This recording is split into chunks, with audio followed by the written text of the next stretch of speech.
This video is going to be explaining why this is going to be the last video where I'm going to be talking about the lyric graffiti pretty much, unless something major happens.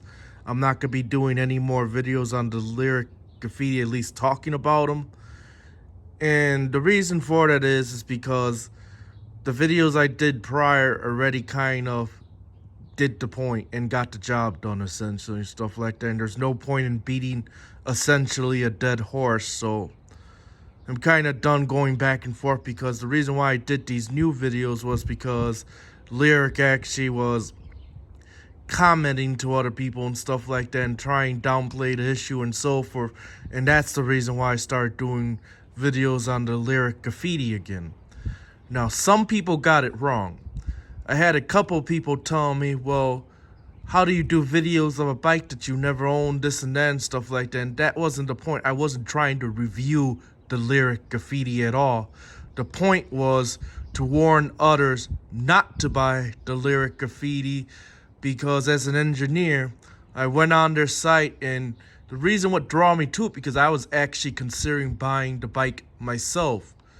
Now, what stopped me from buying the bike itself, because I saw one of the advertisements and I said, oh, 2500 watt continuous, and it's a nice looking bike, and I still don't change that opinion. I still think it's actually a nice looking e-bike, and you know what I mean? It's a moped style that I actually like and stuff like that. So I was actually interested in buying, despite not having the rear suspension, the belt drive.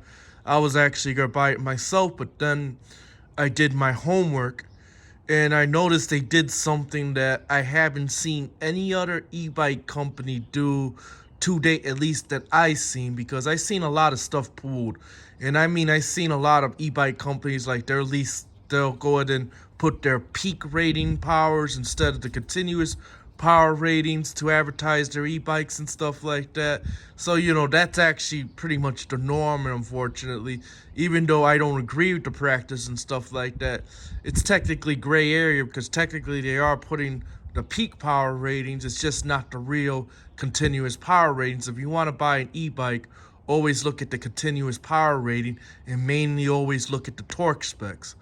But needless to say, with Lyric graffiti that I saw that was different, that made me call them out on it, was the fact that they went ahead and were advertising 2500 nominal continuous watts, and that's how they were actually advertising it in their pictures, in their main advertisements, in their live feed videos, which is still up on Facebook and stuff like that. All their salespeople or their sales representatives and so forth were advertising, yeah, this could do 2500 watts peak power, killing the Super 73 and the Aerial Grizzly and all this bike stuff like that. Pretty much over promising and under delivering, pretty much. But it was just blatant and straight lies, and that's what made me decide to do the videos and call them out on it, because there's not as many people that are engineers and technicians, or as tech savvies when it comes to e-bike. And most people buy e-bikes based on look, and then they expect that, okay, that the rating that you put on the website is going to be close to the actual ratings that they're going to get in the real world testing and stuff like that. And you're not going to have companies like Lyric pull crap that they did. And that's why I started doing videos on it, was essentially to educate people that, hey, look, you're not going to get no hill climbing ability on this bike. This bike's going to underperform and stuff like that, because they're lying in the specification. And that to me is illegal. That isn't even like just gray area. That's completely a liability for them. And thankfully, due to me putting the videos, they actually removed any reference to the continuous nominal rating and stuff like that off their website, even though they tried to decline it and pretend like they never did it. People saw it on their site. And not only that too, you can't pull up pictures and stuff like that off cache, because, like Rayback Machine and all these other cache sites and stuff like that are not going to save pictures and videos and stuff like that. They only save the text, so there's really no way to pull it up though. But a lot of people saw it, and you go on to their Facebook videos, which are still up, where they're doing the live giveaway mentioning 2500 watts nominal continuous and stuff like that. But that's why I did videos of the Lyric graffiti, because I wanted to save people from making a mistake, essentially, and stuff like that. It was never to actually review the bike and stuff. So people are dead wrong. No, you do not have to own the bike to actually know that it's going to perform badly. All you got to do is just look at the specifications.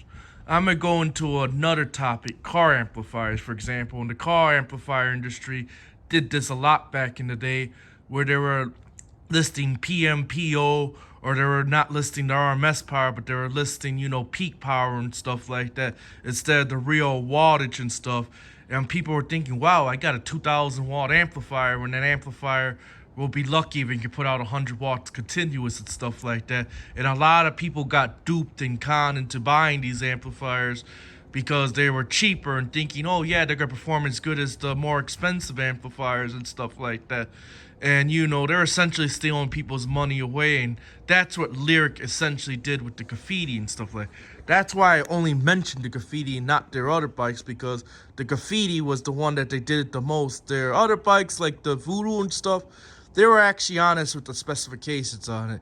They put 3,000 watts continuous and so forth, and then, they put a ridiculous 18,000 watts peak power, which a lot of people know that isn't true though, but peak power, anyone can put any number on there, and it's kind of hard to prove otherwise and stuff like that. That's why I don't go after companies listing peak power rating, because they all pretty much do it and stuff like that. The only thing I could do to help save those people is look at the actual torque specs. You know what I mean? If you want a bike to go up hills and stuff like that, for a 750 watt bike, for example, you want to get a bike with a minimum of 95 newton meters of torque, and that will go up at least decent hills. Probably not like very moderate to steep hills, but it'll go up most hills.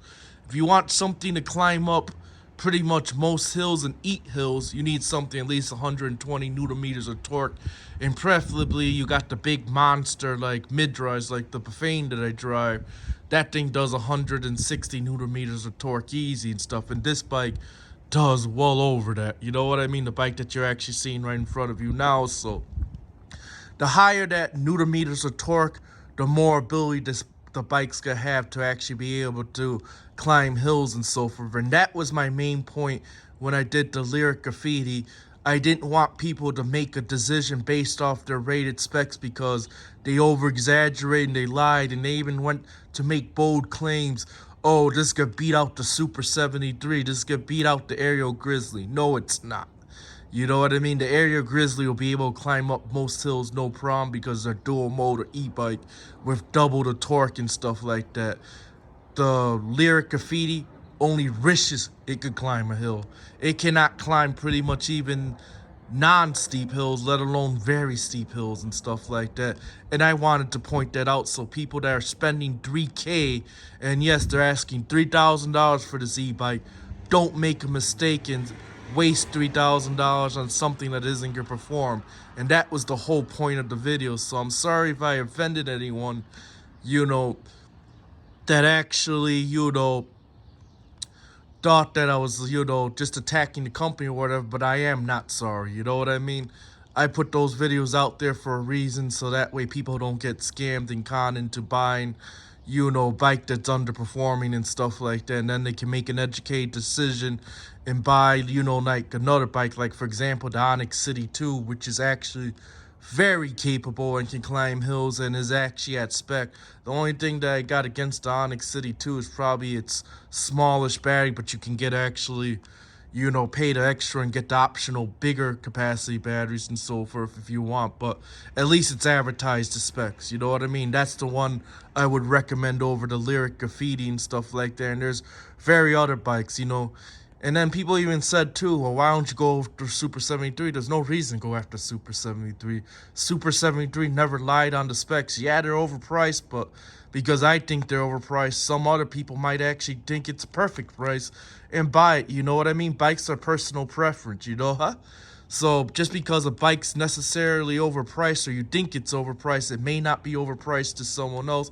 And that's why I don't go after other companies. I only went after Lyric Graffiti because they lied on the continuous rated specs, which is something you should never do and should be actually illegal, period. And that's why I went after them. So this will be the last video I'll be doing as far as regarding to the topic, because I already got, the point across pretty much and stuff like that.